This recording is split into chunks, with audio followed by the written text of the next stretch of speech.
Salmon.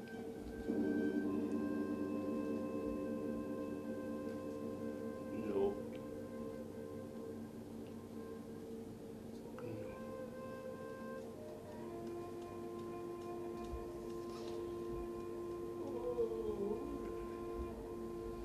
Bison.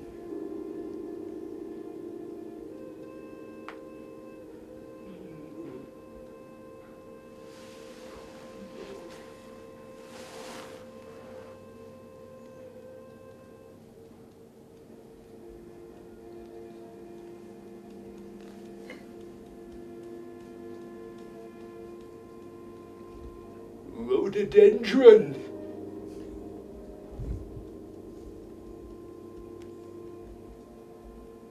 No.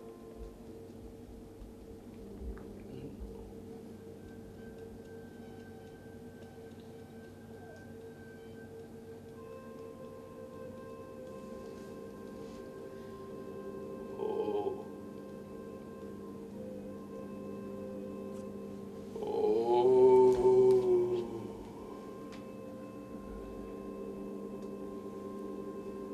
Human.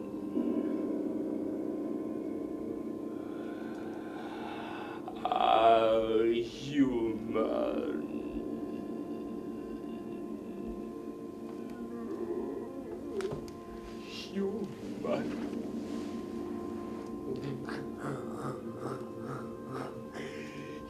Human.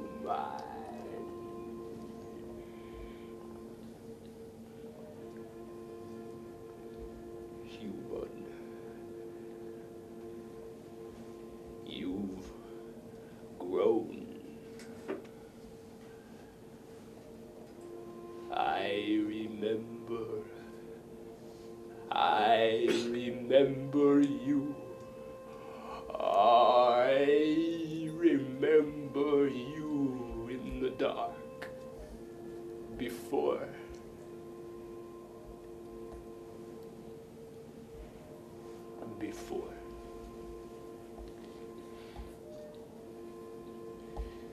You've grown.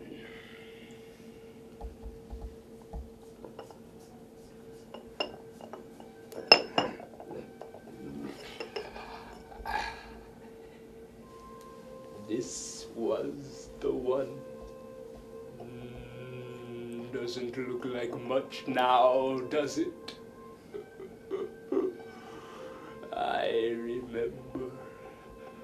I remember I made my way back with it, and I called through the darkness, and you all heard me, and you crowded around to see, and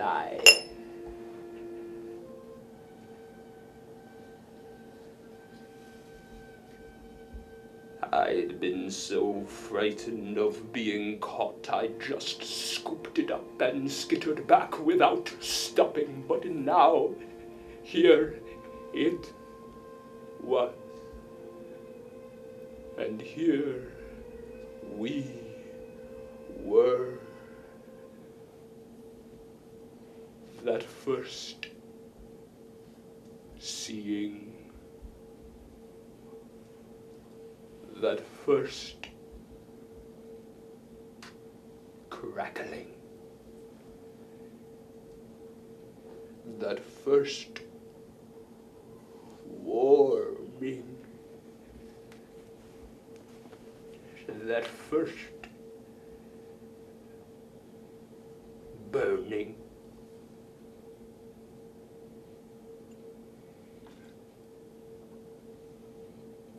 Do you know? Do you know why?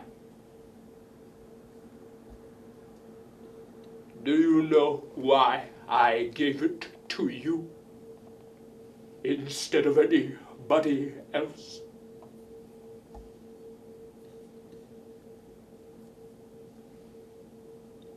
It reminded me of you.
Bra.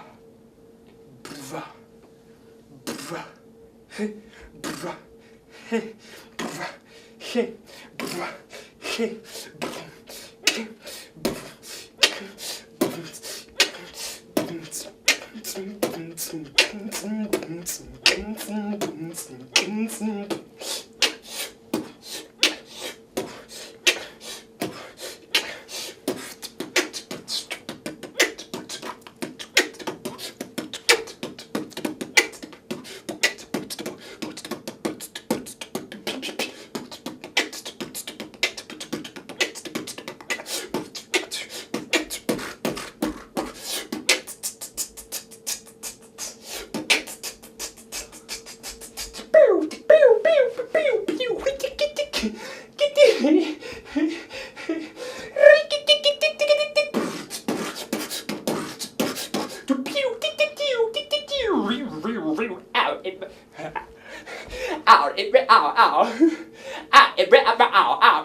Come on, come on.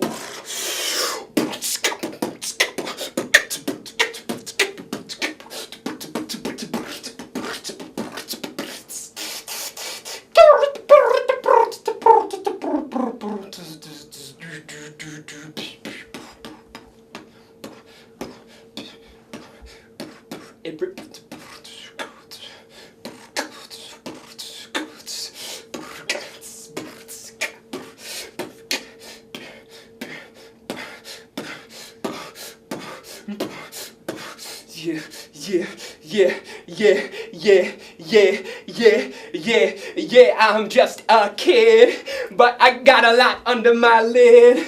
So fast by the time they slide, I've slid. I might be small, but I am big. I ain't never gonna eat a fig because they grow on Mount Olympus and that ain't here. I don't know what I feel, but I know it ain't fear. An automobile is an animal that you gotta steer. I like living in the city because the city is queer. Oh man. Oh, shoo.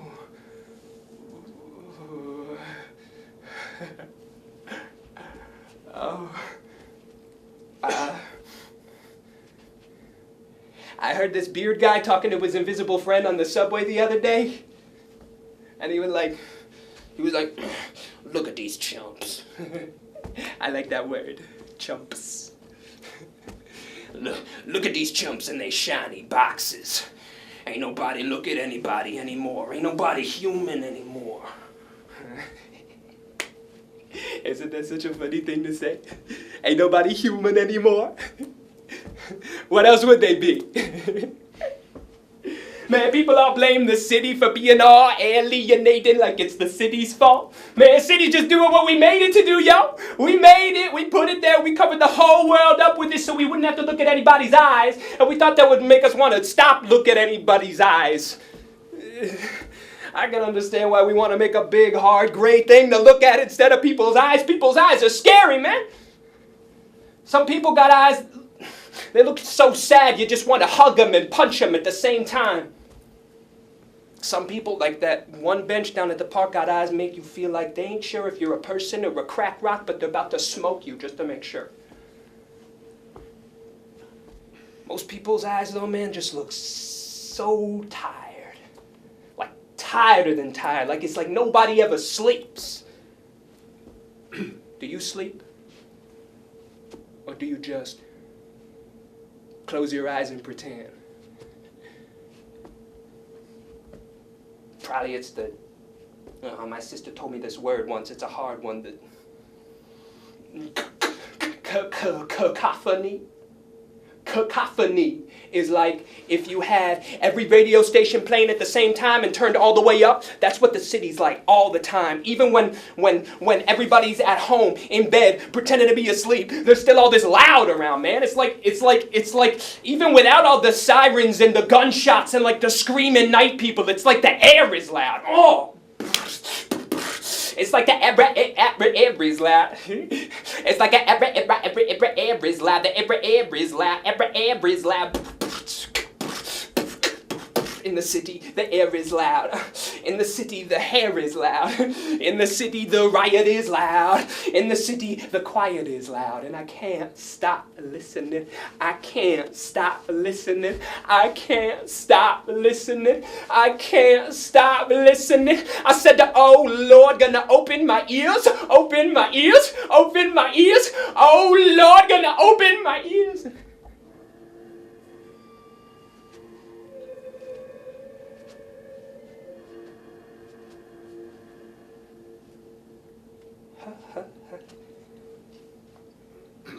Hello, Spider Lady. How are you today?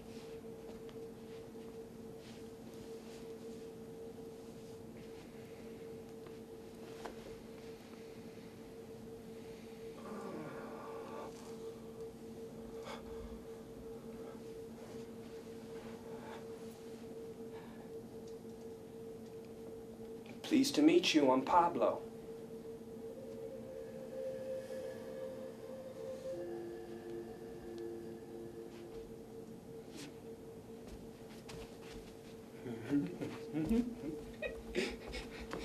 From over here, she's on the web, but from over here, she's floating.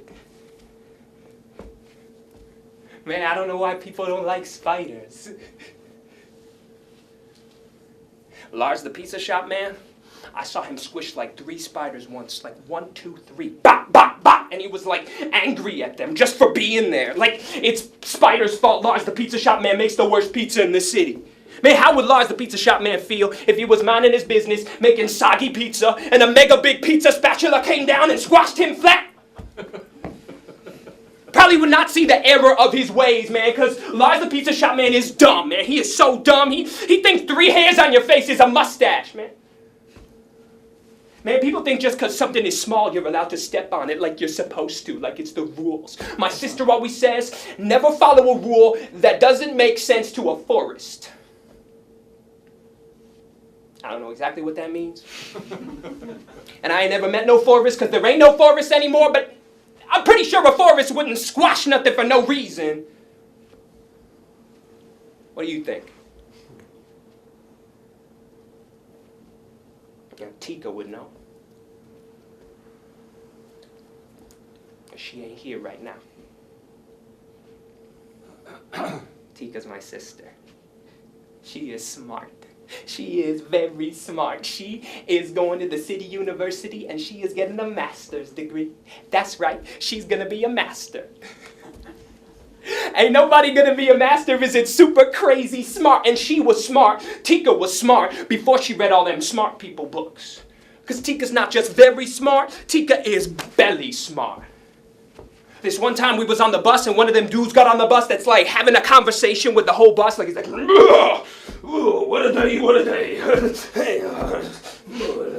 And as soon as he steps on, like everybody's like pretending he's not there and not giving him their eyes. But I give him my eyes because I think that maybe like he's alone and my eyes would help. But as soon as he sees me, he just blows up toward me like, don't you look at me, boy. I'm going to eat you. I'm going to eat you. And as soon as he starts toward me, Tika just stands up.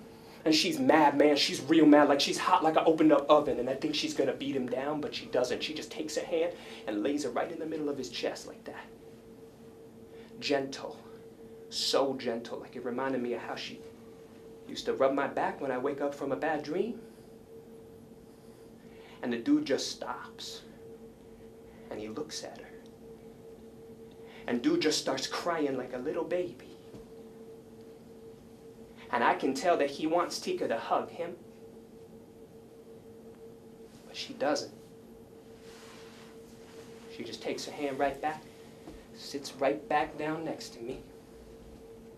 I asked about that later, how she knew she should do that. And she's like, my belly, Pablo. My belly, no. Folks gonna try to take from you what your belly knows. Don't you let them now. Man, I got no idea what that means. And she said, when I asked her, that my head don't need to know because my belly already does.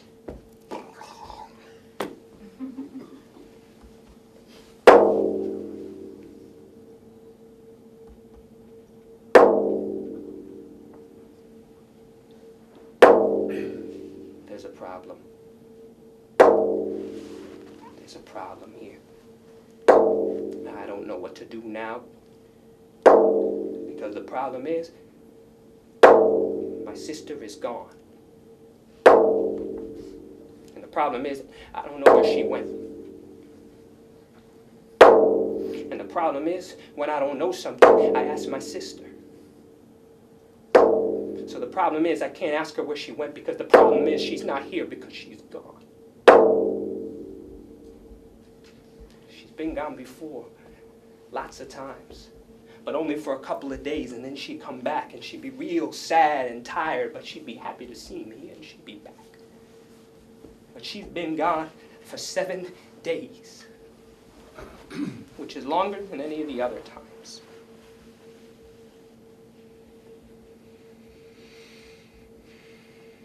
I don't know where the places are that she goes. She always left when she knew I was sleeping. Except for that one time when I woke up when she was putting her coat on in the kitchen, and I ran into the kitchen and I screamed at her not to go, and I grabbed round the leg and she kicked me off, and she pointed at me with her finger and her eyes, and tears came out of her eyes in that way they do sometimes when they look like they jumping instead of falling, and she said, "Get back to bed and stop worrying about shit you don't understand."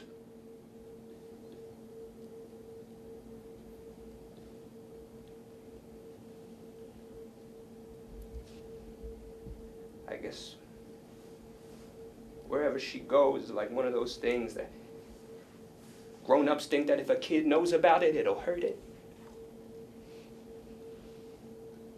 Man, why is that?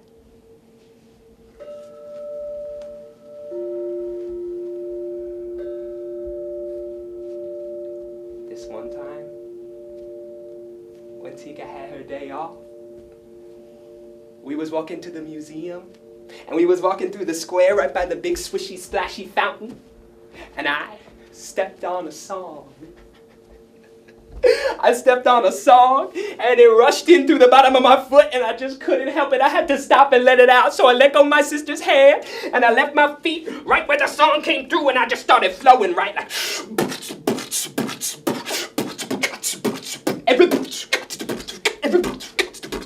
like flowing so good, like sometimes it's just like drip, drip, drip, but this was like... And I see Tika over here like, kind of get this look on her face that she's like deciding not to be embarrassed. And she kind of looks around and she can't help it. She just starts dancing, yo. The beat is so hot, she just starts dancing, yo. In the middle of the day, in the middle of the square, right in front of the big swishy splashy fountain. Oh, and you should know this. My sister is the best dancer alive.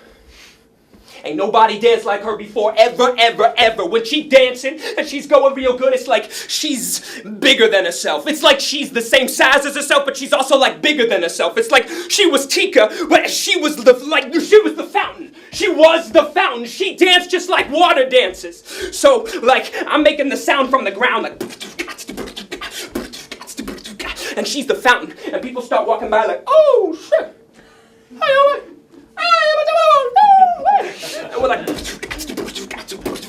and people start watching and laughing and clapping, and people start getting that look, you know that look people get when it looks like they want to start dancing, but they scared to start? Man, why come people do that, man? Are they scared that, like, if they started dancing, they would never stop? So we're like, and people are like,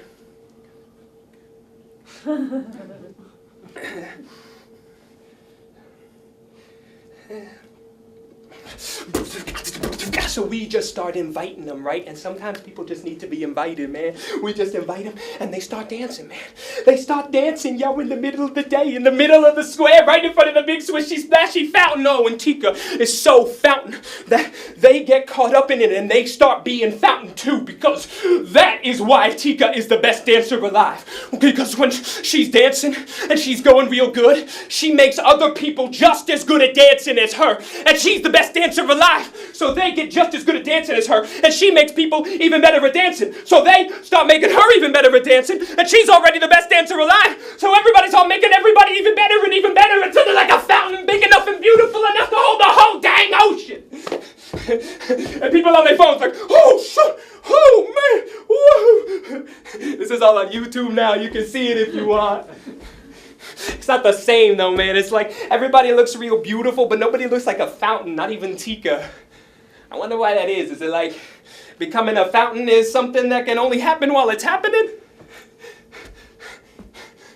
So when the sound is all the way up the ground and through me like, and people kind of start cooling down and becoming people again. Whoa, whoa. I hear this one lady over here turn to her friend like, what was this for? Oh yeah, what was this for? Isn't that such a funny question? I asked my sister about that later, why she asked that. Oh, and Tika just smiles. Tika gets this one kind of smile sometimes where it's like she's answering my question without answering my question.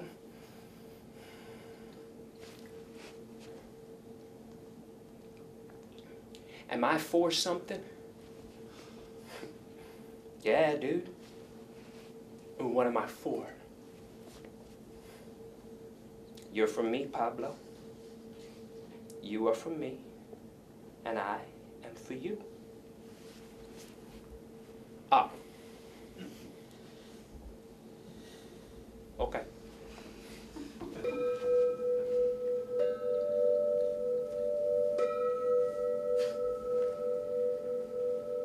I don't know what that means, but it made me feel less confused.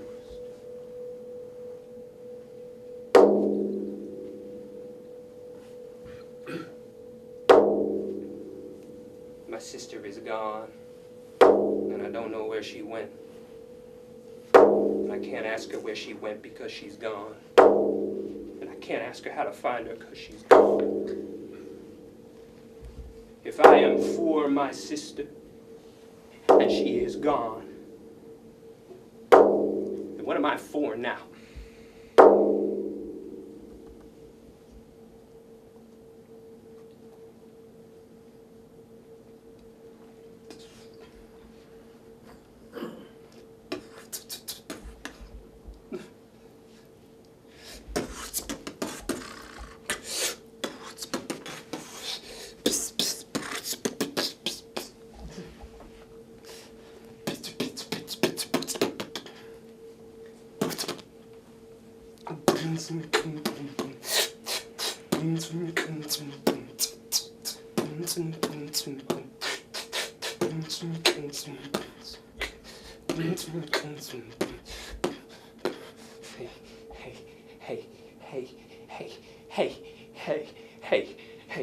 Hey, you, am I for something now?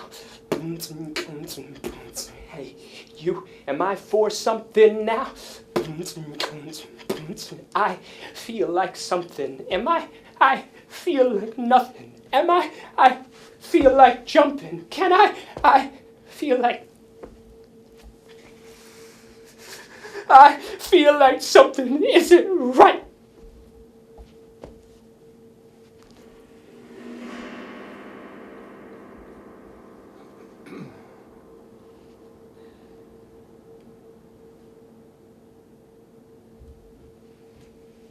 Hello, Black Cat.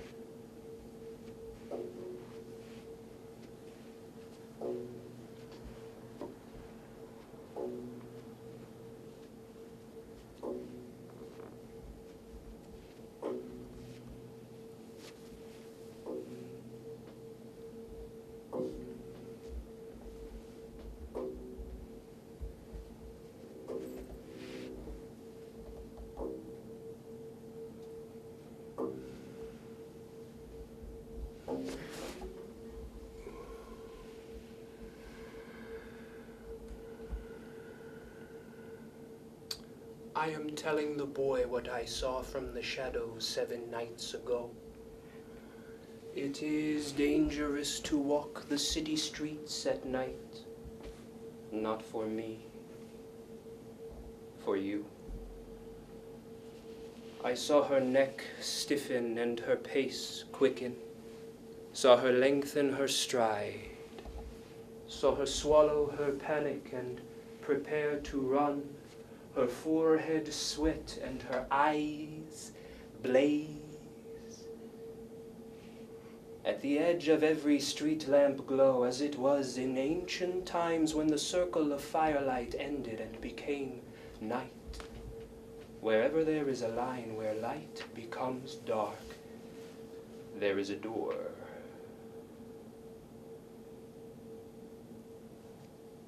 I am telling the boy how I saw his sister come to the threshold of this door and slip through. Escape. The boy looks at me for a long time. He pets me. I purr. He asks me where the door goes. I tell him.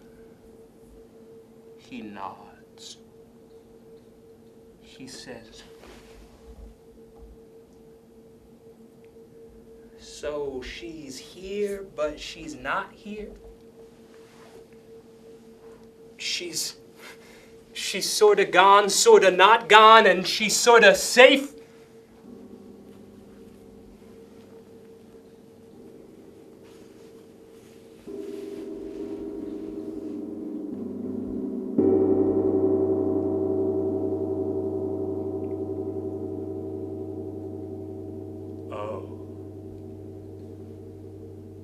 Oh.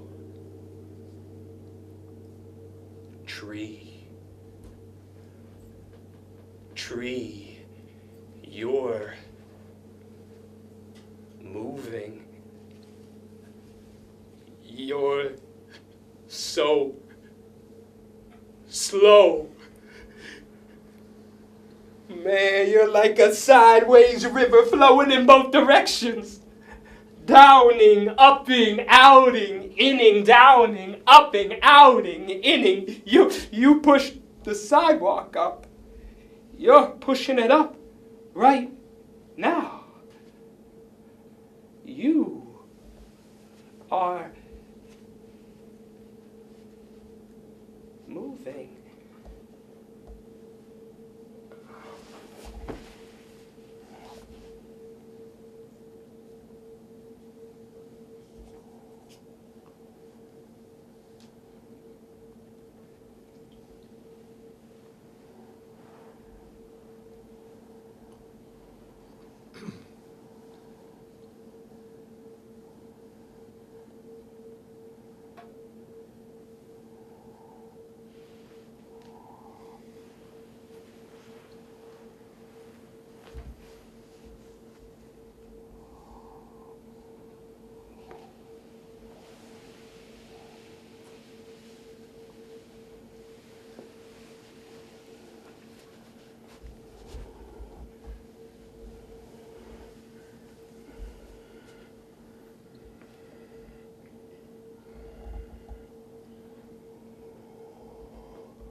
They're everywhere. The city's full of holes. Trees. There's trees. There's a lake behind this puddle. Wide, round mirror for the wide open sky shining down through to the bottom, dark muddy things eat along the bottom, dark bottom shadows, ducks along the surface like park pond, but easy, bright, quiet, dark, and tree. Mountains reach above matchbox skyscrapers, quiet thunder cracks rolling, molding, carving, stillness rising, falling, rock, waves, and sky, beach, and trees. They're everywhere. My eyes can't see them all, but I can. Every tree in the city is a keyhole. You can Peek through. Peek through to a new view.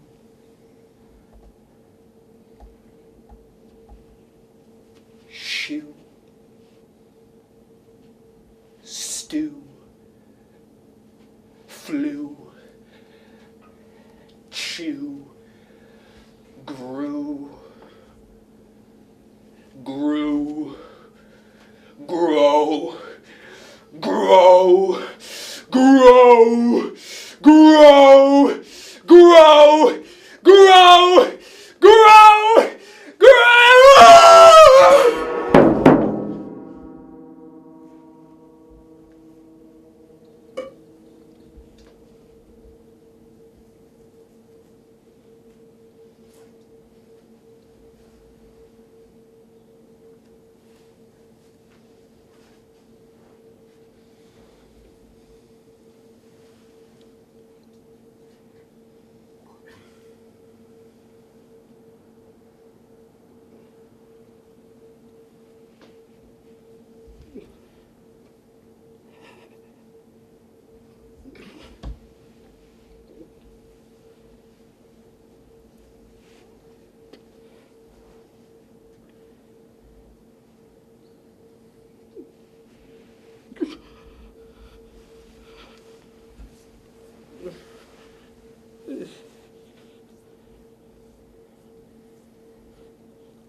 Over, over, under, torn asunder, blunder here into the wonder of the first, always first, always first, always first, every burst, the first burst, every worst, the first worst, every thirst, the first thirst, always first, always first.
I know this place.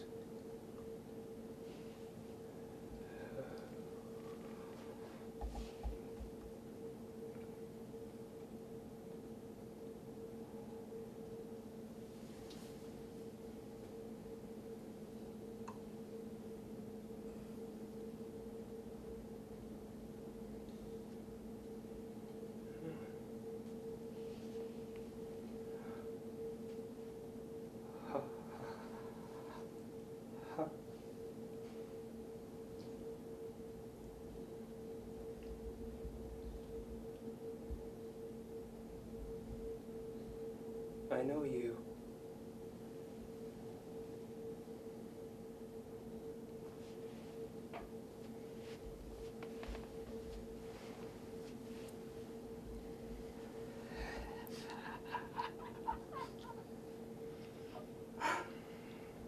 You're here.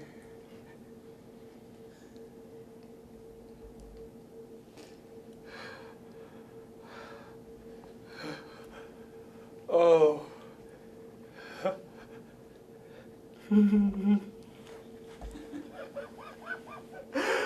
Oh, you're here. Hello. Hello. You're here. Oh, hello. You're here. Oh. Oh. Oh. I feel like I feel like it's a secret. Oh, I feel like this whole place is a secret. But everybody knows the secret. And it's a secret that's not a secret.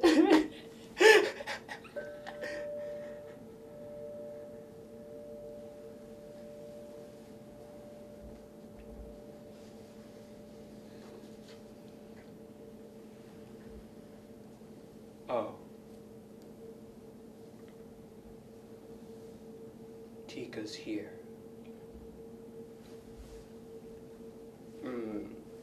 It feels like Tika is everywhere here. How are we supposed to get to her? Well, if she's everywhere, anywhere we go, that's where she'll be. Pablo picks a direction and starts walking. His path takes him through a golden field shining in the afternoon sun. The wind is at his back so that he feels carried along gently like a dry leaf. As he walks, he begins to realize that he has started saying out loud all of the things happening to him as they are happening to him. It is confusing. Pretty much everything happening right now is confusing. But something in his chest is saying, just go with it. So he does. The path takes him through a golden field, shining in the afternoon sun. And as he walks, he admires the distant, stately mountains and wonders what secrets they hold. And suddenly, he realizes something. He has come to this wild, secret place that hides behind the buildings and pavement and sirens, but he has met no creatures here. He hasn't seen or heard one bird. He hasn't seen a squirrel scampering up or down a tree. He hasn't seen so much as a bumblebee floating past. Yo, where is everybody? Pablo asks the air around him. No answer. He continues on his way. Pablo walks for a long, long time. He comes to the edge of a vast forest.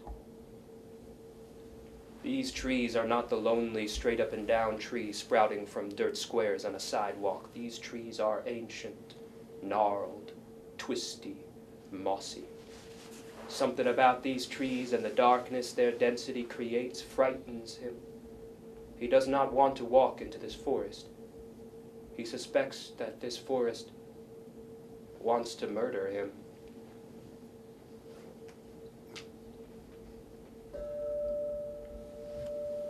He looks up and sees a blue jay sitting on the lowest branch of the tree closest to him. The blue jay is looking right at him. Hello, calls Pablo. Blue Jay doesn't answer. Blue Jay continues to look right at him. Blue Jay flutters into the trees and out of sight. "Yo, bird!" Pablo calls after it. "Hold up, dude!" Pablo hesitates. Pablo plunges into the forest. He finds himself amidst bark, dirt, and shadow. Up ahead, sitting on another branch, is Blue Jay. Pablo starts toward Blue Jay. Blue Jay flutters to an even further branch. Pablo starts toward Blue Jay again. Blue Jay flutters to an even further branch. "Yo, bird, where you taking me, dude?" Blue Jay doesn't answer. Blue Jay guides Pablo through the forest for a long, long time. There are voices here. Harsh, grasping whispers that cut from the shadows. Lars, the pizza shop man, laughing and squashing hundreds of spiders. The pea-soaked clothing of the man on the bus that wanted to eat him. That one winter when we ran out of money and the gas company shut the heat off and we didn't eat nothing for a whole week. Pablo looks around. He realizes he does not know where Blue Jay is. His eyes fly wildly through the branches, searching for the spot of blue. Nothing. Pablo is alone. Alone. Alone.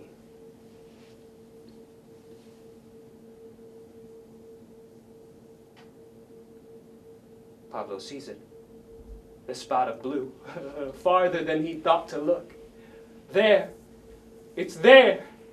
Pablo bounds toward Blue Jay, laughing the alone away. He breaks out of the darkness into a huge clearing.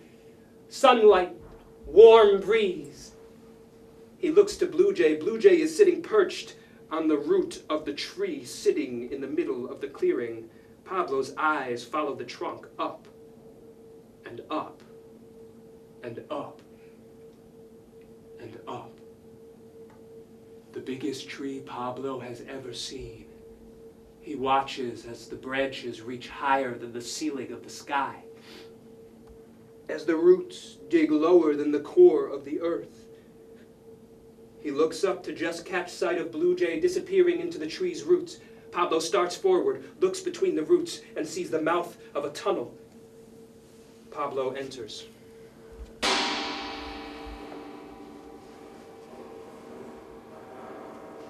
Inside the tunnel is total darkness. Pablo puts each hand to either side of the tunnel and walks forward. He no longer needs to be guided. There is only one way to go. Pablo walks in darkness for a long, long time. The tunnel widens into a vast room. Wall, ceiling, floor are all made of dirt and root. Standing in the middle of the room, Blue Jay perched on her shoulder, is Tika. She is standing in that easy, weightless way she stands when she has either just finished dancing or is about to begin. Pablo runs to her, embraces her, the familiar scent, the scent of home. Tika loosens her grip and holds Pablo by the shoulders and looks him over. Tika smiles. Pablo smiles. Pablo looks up and around and around, filling the room, watching and waiting, standing and sitting and crouching and laying and fluttering and buzzing and floating all around them is every creature of the world.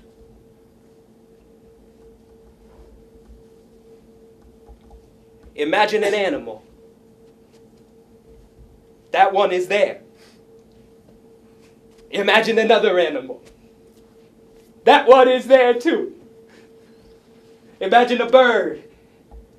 Imagine a fish. Imagine a bug. That one is there. and that one too, and all the rest. Pleased to meet you, I'm Pablo, Pablo says.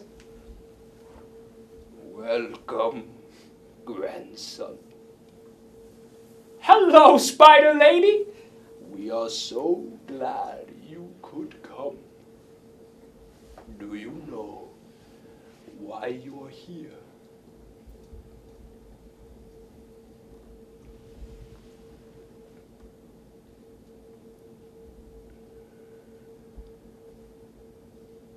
Something is happening. People all think that there are somethings happening all the time, like every day, every minute, every second, and that's sort of true, but also sort of not true. Most of the time, the somethings people think are happening are really just the same something happening over and over and over and over. But every once in a long, long, long time, something happens. And when something happens, every other something has something to say about the something happening. And every other something gets to say the something that they have to say about the something happening. And every other something has to hear the something that every other something has to say about the something happening before the something happening can happen all the way.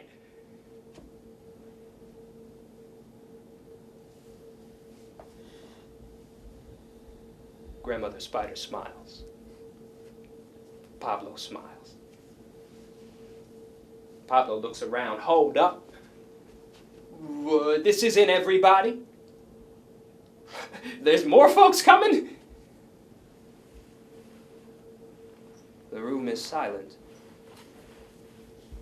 Grandmother Spider's smile fades. Grandmother Spider is not just one spider. Grandmother Spider is also all spiders. Black Cat is not just one cat. Black Cat is also all cats. Blue Jay is not just one Blue Jay. Blue Jay is all Blue Jay. Everyone is here, except Pablo looks to Tika. You? Me? Them? We're all just us. And it's gotta be everybody. we gotta go back. Tika is still. Pablo sees her. Pablo realizes.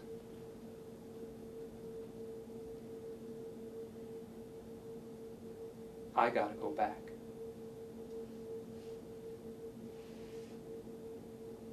Tika steps away from Pablo and back to the center of the room. Tika begins the dance. Pablo has just found his sister, and now he has to say goodbye. Pablo takes one last look at them.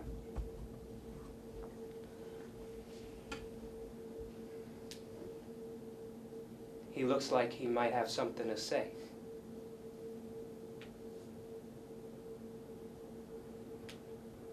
He doesn't say anything.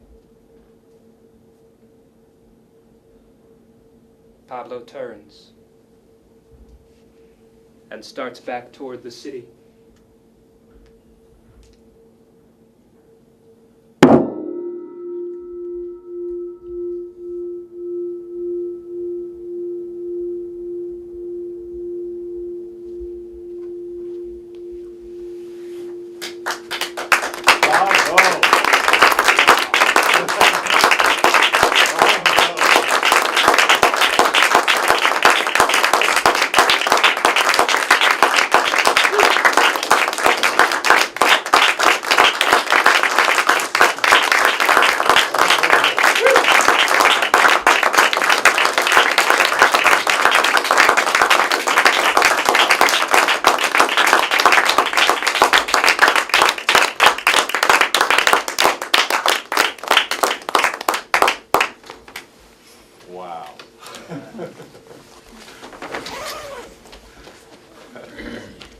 his talk.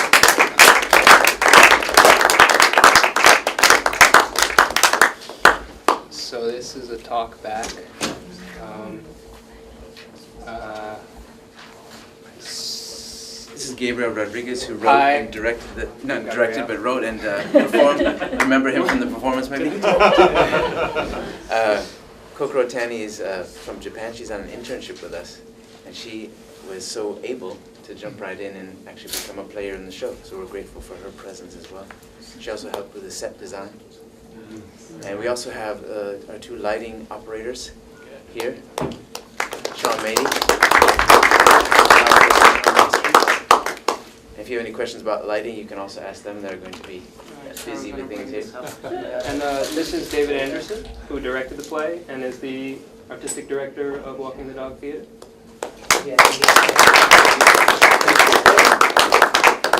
Thanks for staying, guys. This is the only time people have stayed for the talk. Or the last chance for. Don't know what that means. Maybe they're a little shy. I feel like I've had this dream, and it's an amazing dream. And what's really amazing is I actually remembered it when I woke up. So thank you very much. It was just wonderful. Extraordinary.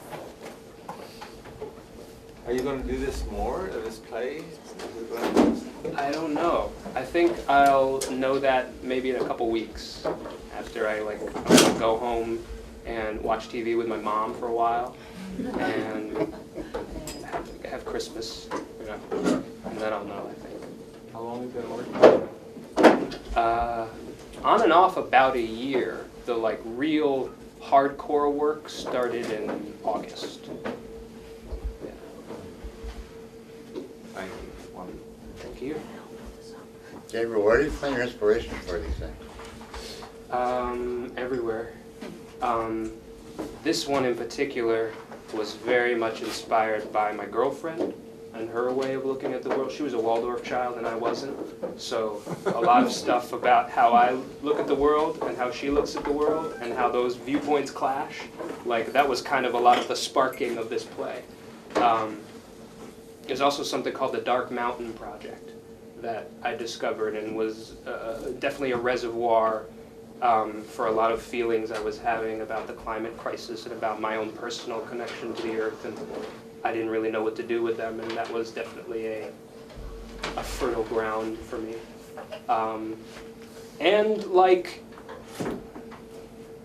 I'm feeling self-conscious to say it because I feel like it sounds cheesy, but you guys saw the show, so like trees, trees and bees and cats and the sky and dirt. It's all very inspiring, It's hard to sit with it because your brain is going and you want to get back inside and go to Netflix, or you want to text your friend and see what they're up to, but in those moments when you can really sit and really let yourself just what is that spider doing right now?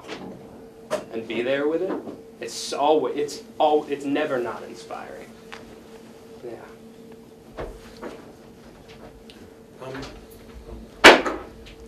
I was wondering about the character Tika that's based on any person that you know in your life. And you use this, it was a part in the play where she goes with her belly, and I'm thinking she's a character that goes with her gut. I don't know if you can expand on that. Tika,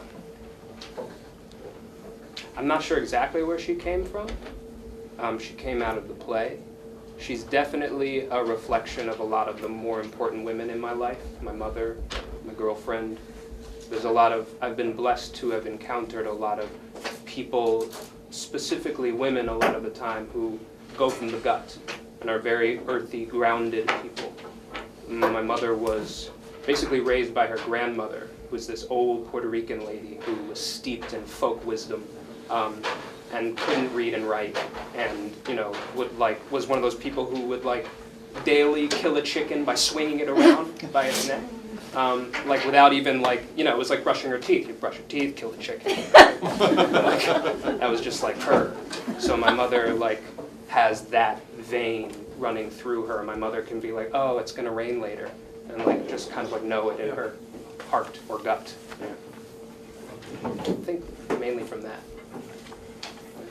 Sergio? Gabriel, I was just thinking to myself, no other person could play this. You are the perfect person to let this play have a life. Well, that's why it So happened to me.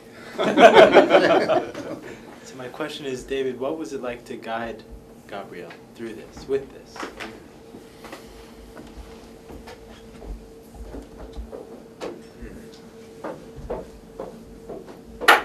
We often even use the languages in a way maybe cheesy as it sounds, of listening to it down, bringing it down, because obviously, as you say, he is the most clear channel for this play to speak. And so trying to listen at the beginning particularly,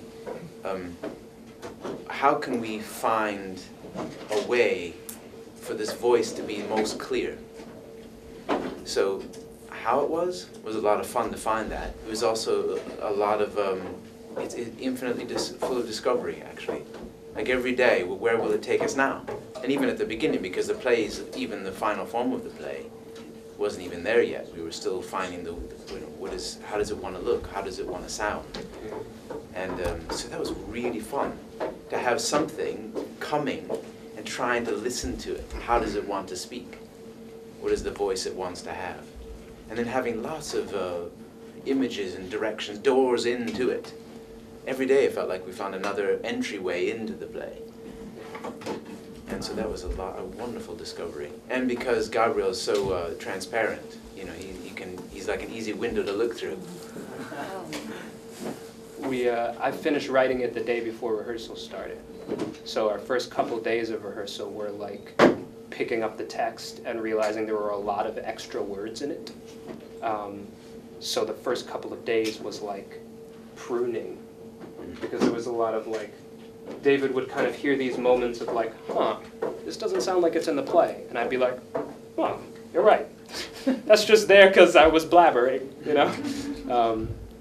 Yeah, so like a big part of the guidance that there's endless ways that I'm so grateful to you, David, but a big one of them is like helping me to reveal the play amidst all of the words in the play that weren't the play. That process seems kind of mind-bending to me. I'm just thinking about a dream, because it's like you're directing someone else's dream. How do you do that? Somebody walked out a few nights ago and said, I feel like I just walked out of somebody's brain. Somebody else, and in the same night, goes, I felt like I was just on LSD. So yeah, it has that, and yet there's something. It was a mystery, because even still, like even the other day, I was telling you, I have another experience of the play. Even yesterday it was. Yeah. I completely had a new understanding of how we could understand it, a new picture of how we could understand it, and it felt like you could find that over and over with this one, with this play. Yeah, so it was mind-bending. You never settled anything. It's like, oh yeah, there we go. That's the meaning we're looking for. There's no fixed meaning. Well, is there ever anyway? But it was lovely to be in a place where it was not always a little shifting on you, giving you another angle of itself again. It's like you had to have mind melded.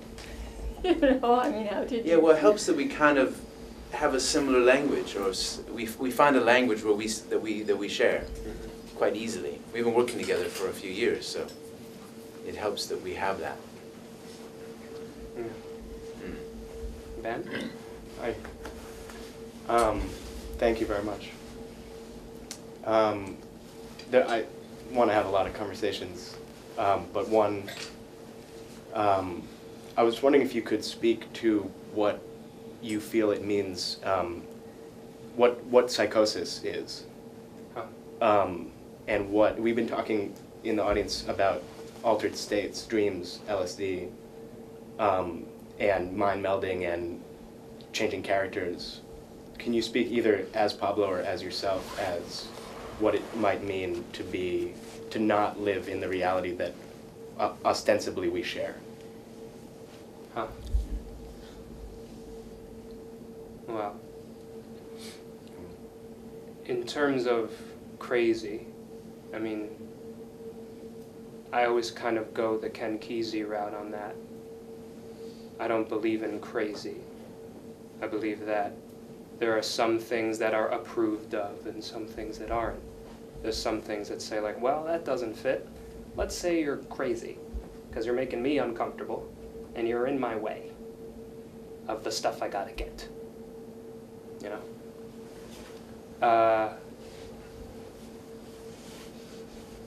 So I don't believe in crazy. I believe each of us is blessed with a completely unique way of seeing and being and existing for each particular incarnation.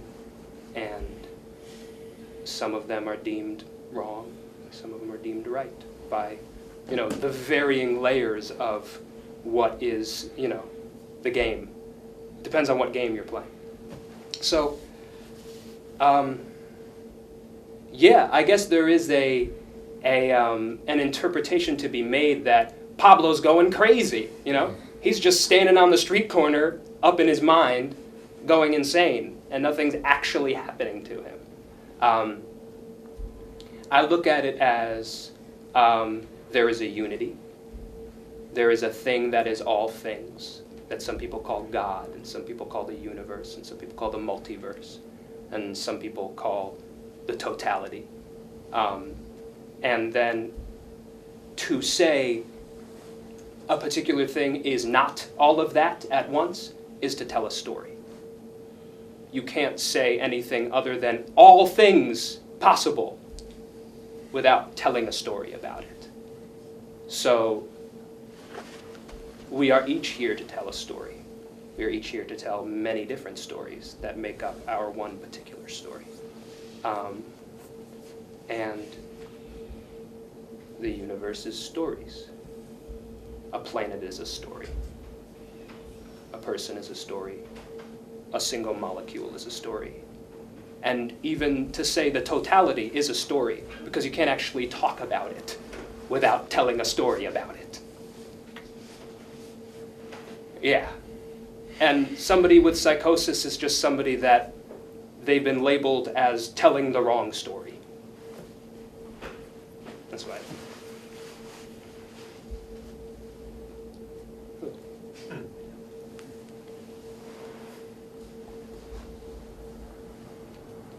What I thought was so beautiful was the way that you became what you were talking about, or what you were experiencing. It's a wonderful artistic ability that you have to just sort of flow into something and make it visible.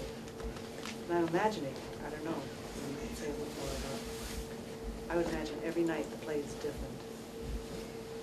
It's like you know what the journey is, but every night it comes out differently because you can't experience it exactly the same way each time. To me, it was like a picture of evolution. This is who we are, where we are, what we are, what's out there. And how do I relate towards it? How do I find myself in that?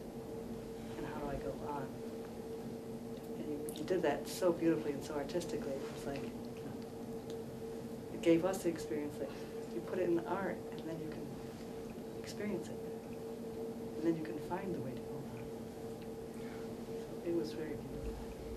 Thank you.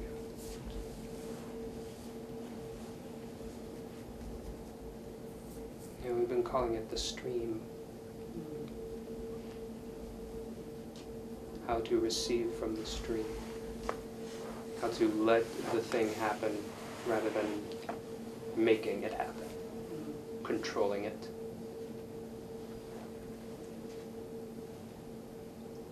Which is difficult. Yeah. Because we want to jump out of the stream and say, am I in the stream? And once you say, am I in the stream right now?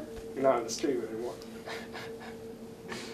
So it's that infinite dance of being in it and questioning it and coming out of it and getting back into it. And there were times when that's frustrating, and there are times when it's like, oh, I'm wrong, I'm doing it wrong, you know, I'm wrong, telling the wrong story. And then in the end, that's the story. You came out sometimes and you were back in sometimes. And sometimes the flow is there and sometimes it's not. And then you look back and you just had 10 performances, and that was the perfect 10 performances to have happened. You know? That was the particular flow, I think. Thank you. This is the kind of theatrical performance I love and love to see more of, because it's just so different, just kind of breaking down all of the formulas of sets and characters and the things that are commonly attributed to theater. I just like how you worked with yourself, really minimal props, more like idea props than physical things. Like the whole dream state is just, thank you for that experience. Enjoyed it a lot. And really feel like the ideas that you were presenting through this is kind of continuum of all things, the connectedness with nature, kind of what we're doing with cities and civilization, how that's kind of creating this disconnect. I mean, it's just like I could relate to everything that you were saying in this. I'm so glad.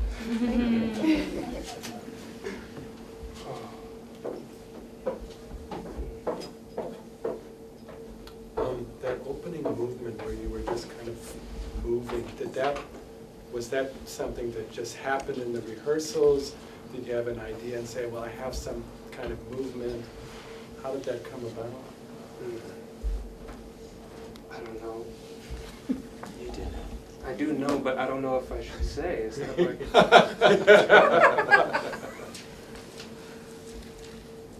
There was an idea that was in the script, and what happened in the performance itself is connected to that idea that was in the script. It is not exactly what it was. I think the rest of that answer is up to your own processes, I guess. I'm just glad you didn't trip. Me too! Yeah. For a couple moments. But you're moving so fluently and fastly, it's like... Yeah, that's scary. Because, yeah, you crash, and it's all over. You're the guy that crashed. It felt like you had some spatial dynamic training. I had 1 day of spatial dynamic training. We had a movement consultant. His name is in the program. Very cool, interesting man came in and worked. It was a definite, like, dam-breaking moment for the play. There was stuff that I was working with. I intentionally wrote a play that delves into the specific thing I'm working with on my path right now, which means it wasn't ever going to be super easy, you know? It was intentionally going to be really difficult. So I was really struggling with something, and this guy who came in and did some spatial dynamics with us really helped me to see through some of that. No, it wasn't Jamie, was it? No, his name is Hunter Toran. Yeah. He has dreadlocks.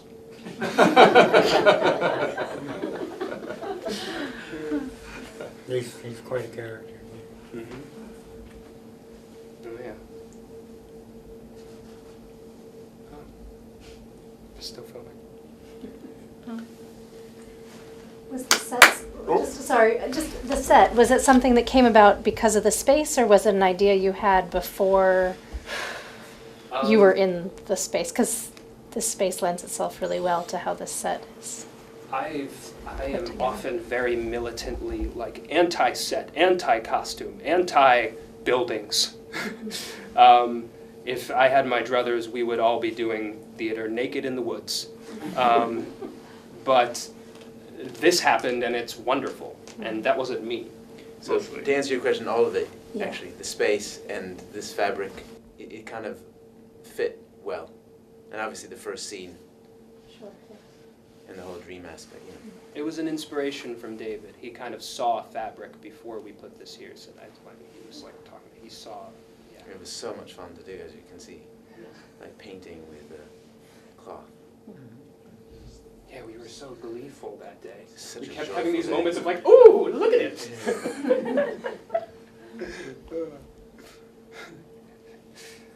I keep thinking about salmon, no. Bison, no. Rhododendron, no. Because I was, waiting to know that I knew what was happening. Yeah. Yeah. Didn't happen, but I love that those lines. Yeah, that was the last arrival of the piece, actually, the opening. Wow. That was a few days in. Yeah. We got Those to that. lines were there, but the Grandmother Spider's other lines, That's David had to true. very gently say, I feel like these aren't her lines. And I kind of was like, what? No, this is all. And then he was so right. And then that scene just came in. I just took it out and it just went right in. Yeah, it was just the next day that was there.